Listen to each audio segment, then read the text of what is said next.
बच्चों नमस्कार। आज हम कक्षा 10 विषय गणित अध्याय 11 ज्यामितीय रचनाएं भाग 1 पढ़ेंगे। प्रस्तुतकर्ता सुशील शर्मा, शिक्षक शासकीय उच्चतर माध्यमिक विद्यालय लक्ष्मी मंडी अशोक गार्डन भोपाल। नवी कक्षा में आपने पढ़ा था कि एक पटरी तथा प्रकार का उपयोग करके 60 अंश, 120 अंश, 90 अंश, 30 अंश आदि के कोण बनाना सीखे थे तथा इनके बनाने का औचित्य भी जाना था।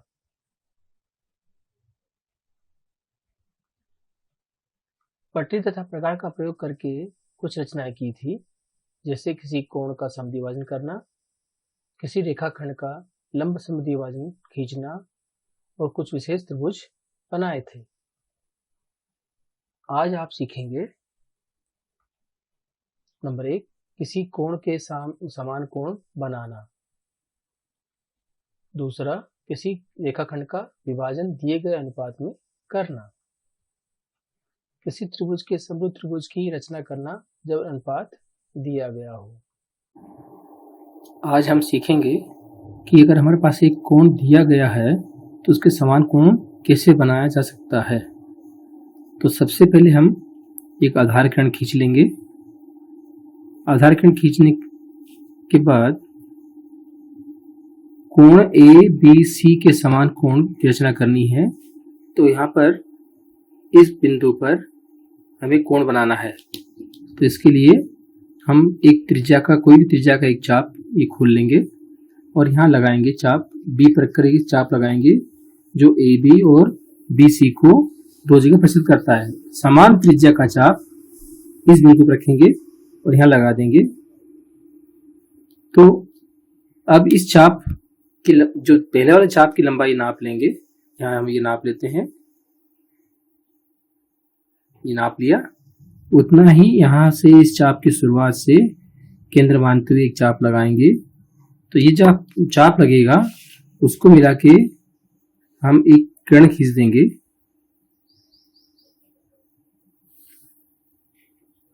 तो ये जो कोण बना है, मान लीजिए पी क्यू आर बना है, तो ये एबीसी के समान कोण पी क्यू आर बन गया। रेखाखंड का विभाजन। मान लीजिए दिए गए एक रेखाखंड को 3:2 में विभाजित करना है, तो आप क्या करेंगे? यदि आपके पास इसे सही मापने का कोई साधन या युक्ति न हो तो आप इस बिंदु को कैसे प्राप्त करें? इसके लिए विधि जो होगी वो पहली विधि है सामान्य विधि और दूसरी विधि है वैकल्पिक विधि। दोनों विधियों में आधारभूत समानुपातिकता प्रमेय का उपयोग कर रचना की गई है। पहली विधि देखते हैं। रेखाखंड का विभाजन करने का जब अनुपात 3:2 दिया गया है, इसे हम सामान्य विधि कहते हैं। ये भी रेखाखंड खींचा, हमें यह तो सवाल में दिया होगा या ये हमने अभी अपने हिसाब से खींच लिया है। सवाल में इसकी माप दी जाती है। रचना के पद इस प्रकार होंगे। सर्वप्रथम दी गई माप का ए बी रेखाखंड खींचा। अब ए बी को आधार मानते हुए बिंदु ए पर ए एक्स किरण नीचे की ओर खींची। यह किरण लगभग 45 अंश के आसपास की न्यून कोण होना चाहिए। देखिए दो नंबर बिंदु पर बिंदु ए से ए बी के नीचे की ओर लगभग 45 अंश का कोण बनाते हुए ए एक्स किरण खींची। इसमें फिर एक त्रिज्या का चाप लगाया। समान त्रिज्या के चाप उनको केंद्र मानते हुए लगाते जाएंगे। तो पहला चाप हमें A1 मिला, फिर A1 को केंद्र मानेंगे तो A2 वही त्रिज्या का चाप मिलेगा और फिर A2 केंद्र मानेंगे तो A3 मिल जाएगा। और अब हमारे पास जो कितने चाप लगेंगे? 5 लगेंगे, क्योंकि यहाँ जो अनुपात दिया हुआ 3:2, मतलब 3 और 2 का जोड़ 5 होता है, तो हमें 5 चाप लगाने होंगे। तो यहाँ दिया है चौथा बिंदु। इसी प्रकार ए को केंद्र मानते हुए समान त्रिज्या का दूसरा चाप AX किरण पर लगाया, जो उसे A2 पर प्रक्षेप करता है। इसी प्रकार A3, A4, A5 प्राप्त किए। अब अंतिम बिंदु A5 को B से मिलाना होता है, तो हमने इसको मिला दिया और रचना के पद हो जाएंगे A5 को B से मिलाया, चूंकि हमें 3:2 में विभाजित करना है, अतः हमने A5 को B से मिलाया। अब चूंकि 3:2 में विभाजित करना है, तो तीसरा बिंदु A3 का तीसरा बिंदु पे हमने एक चिन्ह लगा लिया, जो आपको लाल निशान से दिख रहा है। यहाँ पर हमें A5 B के समांतर किरण खींचनी है, तो इसलिए हम यहाँ पर अगर संगत कोण बराबर बना देंगे तो समांतर किरण हमको मिल जाएगी। तो संगत कोण बनाने के समान कोण बनाना पड़ेगा। ये हमने चाप लगाया, ऐसा ही एक कोण वहां पर बनाएंगे।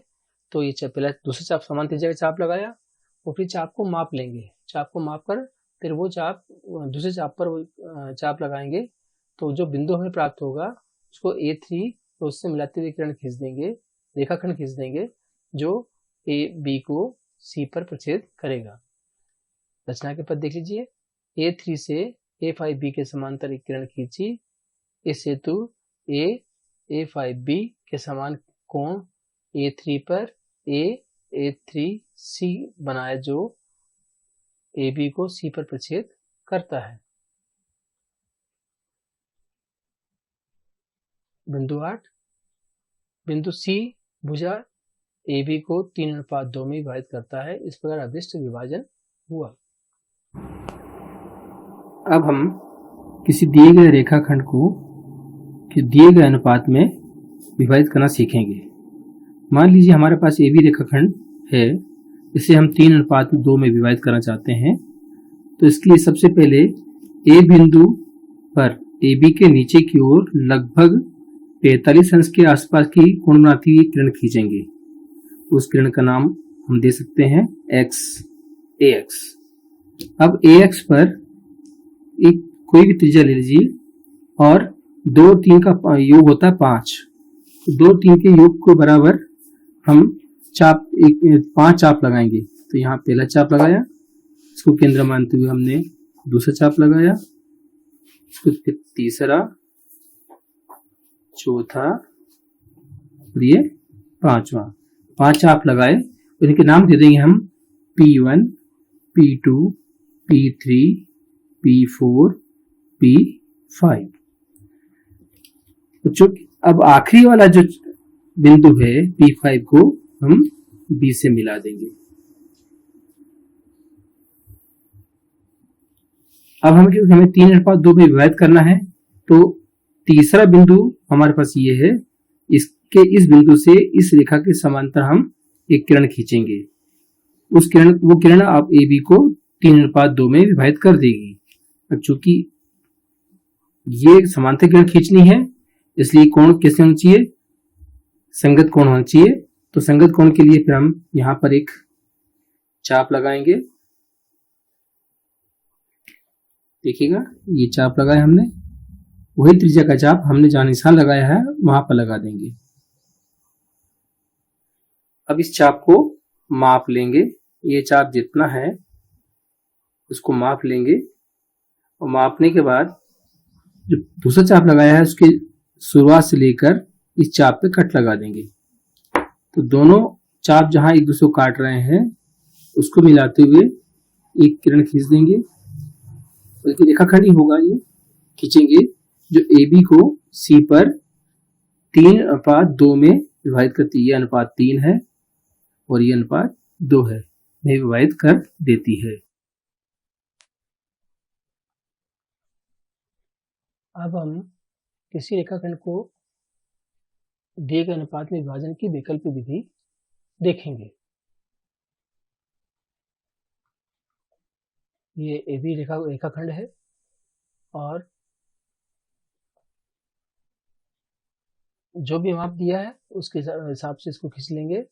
फिर पिछले सवाल में जैसे हमने नीचे की तरफ कोण खींचा था, न्यून कोण बनाते हुए एक्स किरण खींची, वही काम इसमें भी करना है हमें। लेकिन अब इसके समान कोण हमें बी बिंदु पर विपरीत ओर बनाना है। पहले ये खींच लिया हमने, बिंदु बी से ए बी के नीचे की ओर लगभग 45 अंश का कोण बनाते हुए ए एक्स किरण खींची।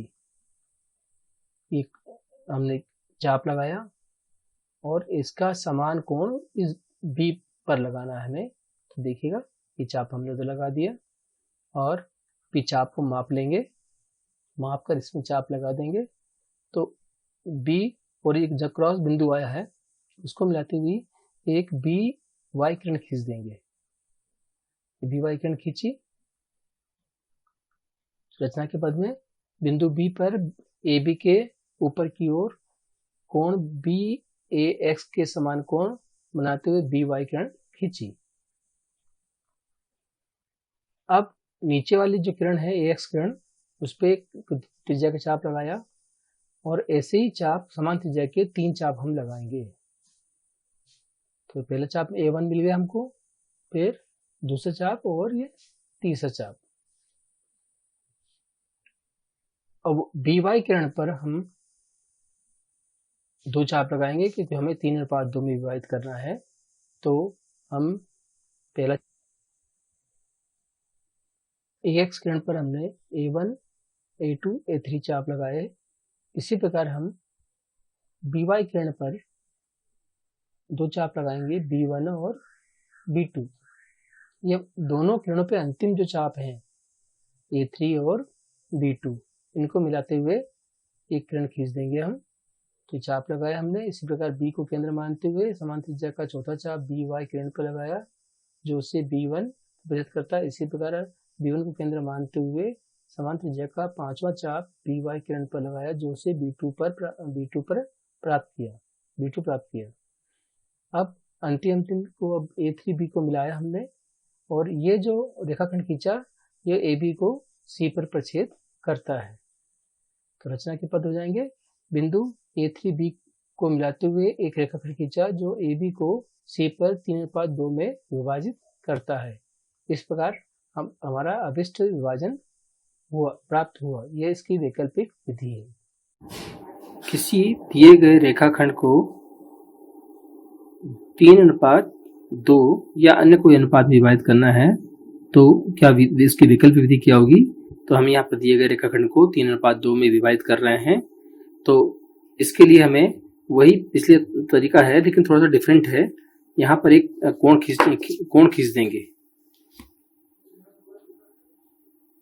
यहाँ एक कोण बनाया जो पिछली रचना में हमने बनाया था, उसको नाम दिया था AX। अब AX के बराबर एक कोण हमें वहां पर बनाना है। तो देखिएगा यहाँ रखला, इसको एक चाप लगाया और ऐसा ही समान कोण वहां पर एकांतर कोण बनाना है। तो यहाँ बनाएंगे, दूसरा चाप लगा देंगे, फिर इस चाप को माप लेंगे। पहला वाला चाप है उसको हम माप लेंगे, ये मापा हमने और इसको केंद्र मानते हुए यहाँ पर एक चाप लगा देंगे। इन दोनों को मिलाकर किरण खींच देंगे तो ये दोनों किरणें जो होंगी परस्पर क्या होंगी? समांतर होंगी।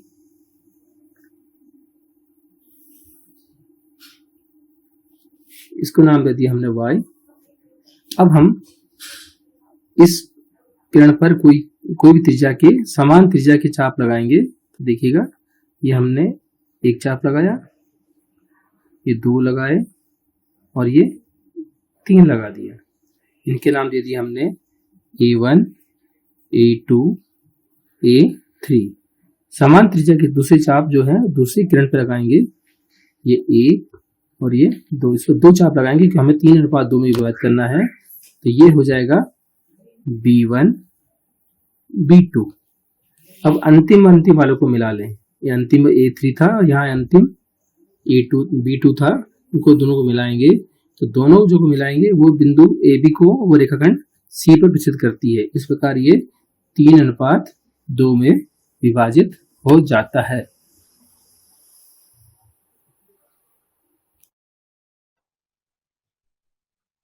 समरूप त्रिभुज की रचना करना जब संगत भुजाओं के अनुपात दिए हों।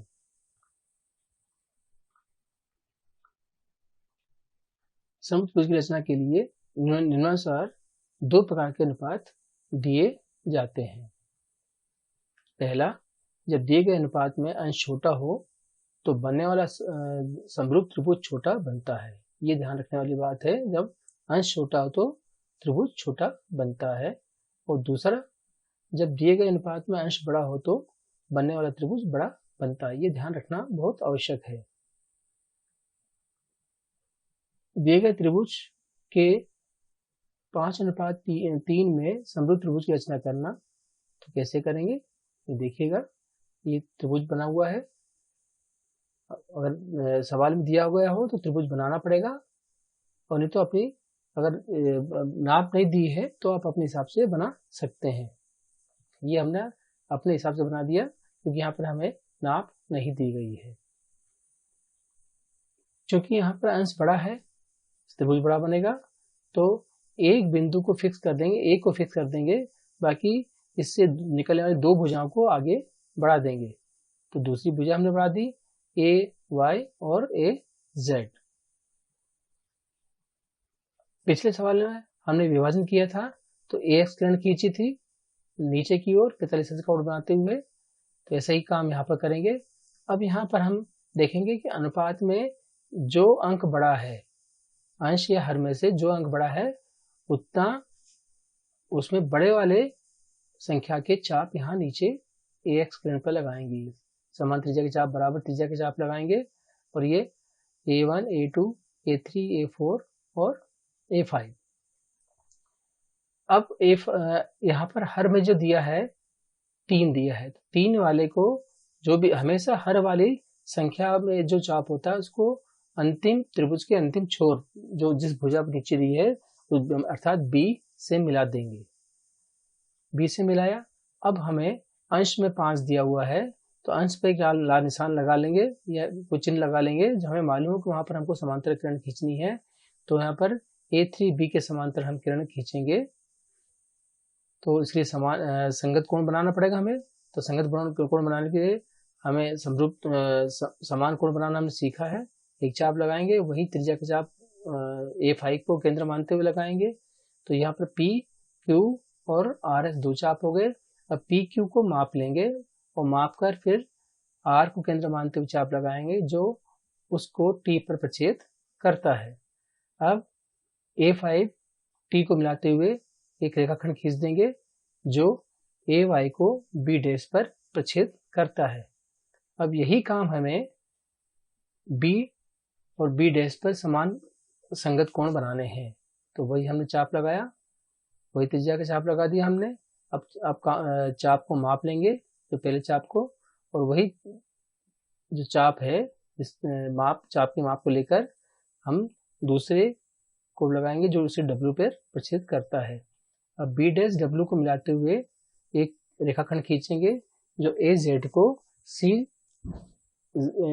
डैश पर प्रछेद करता है। इस प्रकार हमें समरूप त्रिभुज की रचना प्राप्त हो जाती है। तो C dash A B dash बड़ा त्रिभुज है, तो C A B के समरूप बना है। कोई त्रिभुज आपको दिया गया है, अगर आपको अनुपात दिया हुआ है तो उसके समरूप त्रिभुज की रचना कैसे करनी है वो देखेंगे। तो यहाँ पर हमारे पास त्रिभुज ABC है और इसको हम 5:3 में के समरूप त्रिभुज की रचना करनी है। तो यहाँ पर 5:3 में अंश बड़ा है तो त्रिभुज बड़ा बनेगा। तो इसके लिए हम इन किरणों को आगे बढ़ा देंगे, एक बिंदु को फिक्स कर देंगे, बाकी दो बिंदु आगे हमको मिलेंगे तो आगे बढ़ा देंगे। एक हमने किरण बढ़ा दी Y दे दिया, और दूसरी किरण हमने बढ़ा दी है दूसरे छोर पर दूसरी ओर,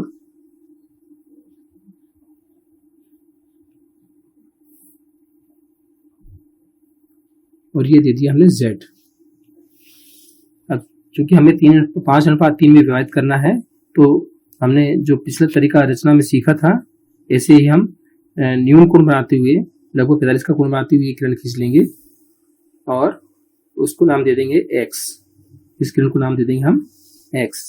अब हमें कुल मिला के दोनों में से जो बड़ी संख्या है अनुपात में, 5 संख्या बड़ी है दोनों अनुपात में, तो 5 चाप हम यहाँ इस किरण पे लगाएंगे। देखिएगा ये पहला चाप हमने ये लगाया, 1 2 3 4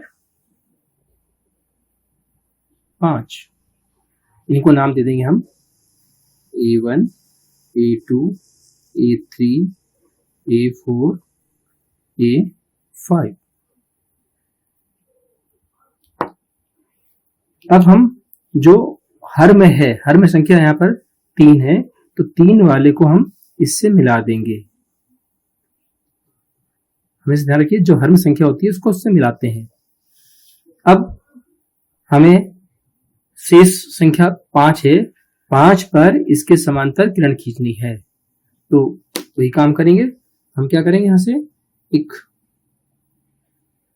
त्रिज्या खोल लेंगे, एक चाप लगा देंगे, वही त्रिज्या का चाप इस पे लगा देंगे, A5 पे लगा देंगे, और A3 के जो चाप लगाया था हमने, उस चाप को हम माप लेंगे। यहाँ मापने के लिए ये माप लिया हमने, और जो दूसरा चाप लगाया हमने A5 पर, उस पर कर कट लगा देंगे। ये कट और A5 को मिलाते हुए किरण खींचेंगे।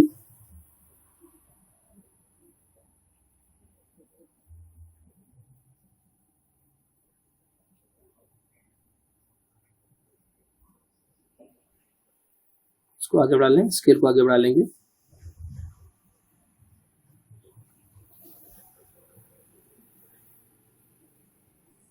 यहाँ पर आपको मिल रहा है, इसको हम दे देंगे B1। अब यही काम हमें ऊपर की ओर करना है, तो यहाँ पर चाप लगा लीजिएगा। एक चाप लगाया हमने, फिर यहाँ पर B पर रखा और चाप लगाया। समान कोण बनाना है, इसको सिखाया था हमने, वैसे ही है, समान कोण बनाना है। तो यहाँ पर इसको मापा और कट लगा दिया। अब इसको मिला के लाइन खींच देंगे, तो हमें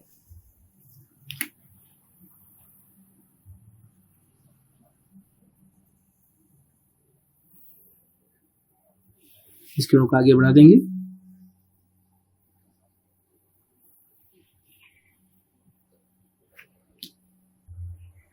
ये जो किरण है AZ को C1 पर प्रस्तुत करती है।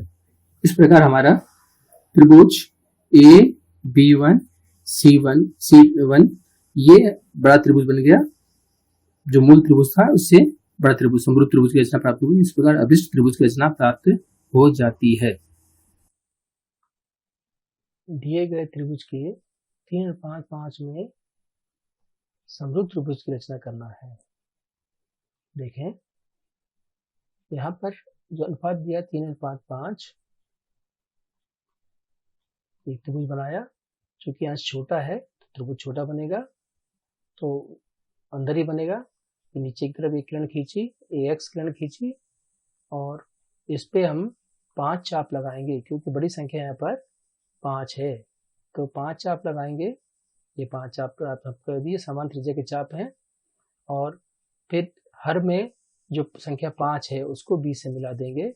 तो हमने 20 से मिलाया, और फिर निशान लगा देंगे 3 पर। तो 3 पर निशान लगाने के बाद अब समांतर किरण खींचनी है हमें, तो समान संगत कोण बराबर बनाने पड़ेंगे। तो संगत कोण बराबर बना, समान कोण बना लेंगे, और फिर A3 और T को मिलाते हुए एक किरण खींचेंगे, रेखाखंड खींचेंगे, जो AB को B डैश पर प्रक्षेपित करती है। यही काम हम B डैश पर भी करेंगे। तो समान त्रिज्या, समान कोण बनाएंगे, समांतर किरण खींचेंगे, तो दोनों को मिला के खींच दी। तो यहाँ पर हमें जो समांतर किरण खींची है वो AC को C डैश पर मिलती है। इस प्रकार त्रिभुज C dash A B dash समरूप त्रिभुज बन गया, जो उससे छोटा है। पिछली रचना में हमने समरूप त्रिभुज की रचना की थी, उसमें अनुपात था 5:3।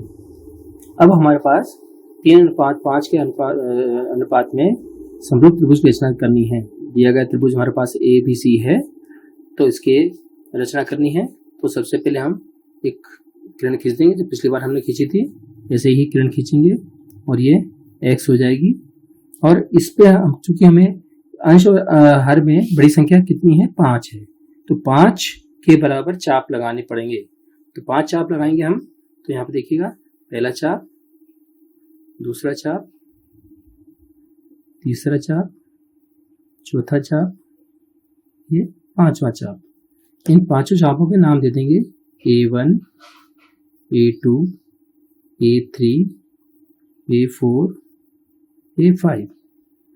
अब हमने पिछली बार बताया था, हर में जो चाप होता है उसको आखिरी रेखाखंड के आखिरी छोर से मिला देना चाहिए। तो यहाँ पे हर में जो है 5 वाला है, इसको B से मिला देंगे। तो B से मिलाएंगे, ये B से मिला दिया। अब अंश में जो संख्या बची है उस पर एक निशान लगा लेंगे।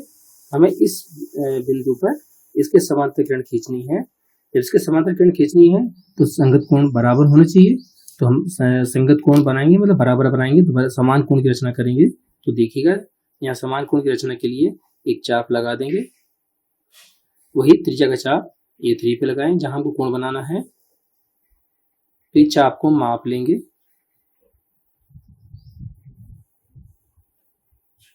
और फिर उस चाप के स्टार्टिंग बिंदु से चाप लगाएंगे। तो जो जहां कटता है उसको हम रखकर और दोनों को मिलाते हुए एक रेखाखंड खींच देंगे जो AB को C1 पर प्रछेद करता है। इसी प्रकार समान कोण C पे बनाएंगे। तो देखिएगा, ये हमने एक चाप लगाया, कोई भी त्रिज्या का चाप लगाइए। इस समान त्रिज्या का चाप हमको B1 पे लगाना पड़ेगा, C1 पे लगाना पड़ेगा। अब इस वाले चाप को माप लेंगे, मापिए चाप, इसको पहला चाप पर कर कट लगा देंगे और दोनों C1 को और उस कट को मिलाकर हम किरण खींचेंगे जो रेखाखंड AC को C1 पे करता है। और ये हमें B1 नाम देना पड़ेगा, क्योंकि B है तो B1 नाम देना पड़ेगा। तो इस प्रकार त्रिभुज त्रिभुज C1A B1 समूह त्रिभुज रचना प्राप्त हो गई, जिसका अनुपात 3:5 है, जो दिए गए त्रिभुज का छोटा बनता है। समरूप त्रिभुज बनाने के लिए ध्यान देने वाली बातें इस प्रकार हैं। मेरा दिए गए अनुपात में अंश या हर में से बड़ी संख्या के उतने चाप नीचे किरण पर लगाएं। दूसरा, अनुपात के हर की संख्या वाली चाप को त्रिभुज के आधार के दूसरे बिंदु अर्थात B से मिलाएं। तीसरा है, अनुपात के अंश की संख्या वाले चाप पर बने कोण के समान कोण बनाएं अर्थात समांतर किरण खींचें। आज आपने सीखा समान कोण बनाना, दिए गए अनुपात रेखाखंड का विभाजन करना, किसी त्रिभुज के समभुज त्रिभुज की रचना करना जो अनुपात दिया हो। मेरा कार्य, पहला 4 सेंटीमीटर, 5 सेंटीमीटर और 6 सेंटीमीटर भुजा वाले एक त्रिभुज की रचना कीजिए और फिर इसके समरूप एक अन्य त्रिभुज की रचना कीजिए जिसकी भुजाएं दिए गए त्रिभुज की संगत भुजाओं की 2:3 हो। यहाँ अंश छोटा है, त्रिभुज छोटा बनेगा। दूसरा, 5 सेंटीमीटर, 6 सेंटीमीटर और 7 सेंटीमीटर भुजा वाले एक त्रिभुज की रचना कीजिए और फिर इसके समरूप एक अन्य त्रिभुज की रचना कीजिए जिसकी भुजाएं दिए गए त्रिभुज की संगत भुजाओं की 7:5 गुनी हो, अर्थात अंश बड़ा है तो त्रिभुज बड़ा बनेगा। एक समकोण त्रिभुज की रचना कीजिए जिसकी भुजाएं कर्ण के अतिरिक्त 4 सेंटीमीटर तथा 3 सेंटीमीटर लंबाई की हो। फिर इसके समरूप एक अन्य त्रिभुज की रचना कीजिए जिसकी भुजाएं दिए गए त्रिभुज की संगत भुजाओं की 5:3 गुनी हो। आज इतना ही। नमस्कार, धन्यवाद।